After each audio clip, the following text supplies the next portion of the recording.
del pueblo.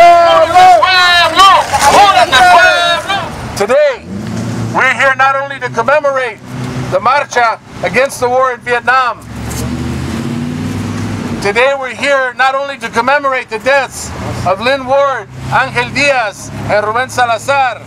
Today we're also here to say ya basta to the attacks against our comunidad. Today we're also here to say sí a la autodeterminación. Fighting for the liberation of our land and our minds and our corazones.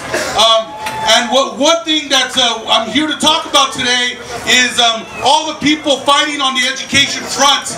The attacks on education that continue to come and come and come. And one thing that we all realize here, because I know my folks and I know who's here, and the way we've decolonized our mind and continue to fight for, is that we have currently an educational system that still perpetuates institutional racism. We have a colonial education system that systematically takes away our culture, our cultura. And so the question for us is, if we can't liberate the mind, we can't liberate anything else. That's step one, bring conciencia. Paulo Freire talks about it in his books and his lectures. The elders talk about it. The indígenas talk about freeing your mind and bringing about decolonization, which is Chicana indigenous studies.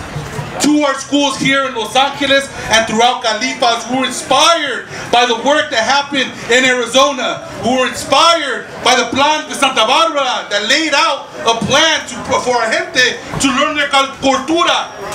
It's one of our key platforms as an organization. So we launched the campaign, and we've been having successes because we've been building coalitions, multi-ethnic coalitions. We represent the raza, the indígena part of that, but we've been building with other gente, other nations, and other tribes.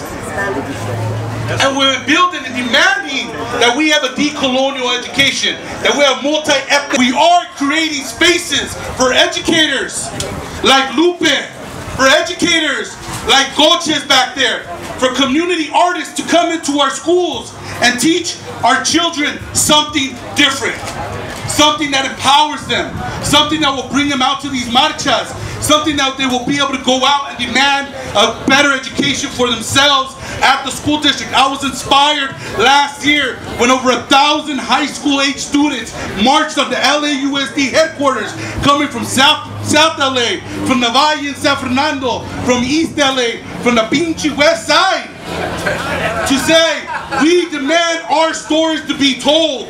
We demand to see brown people in our textbooks. And they're continuing making these demands today. We have a movement going on for Black Lives Matter across the country, but do they matter in our schools? Do brown lives matter in our schools? Do the oppressed matter in our schools?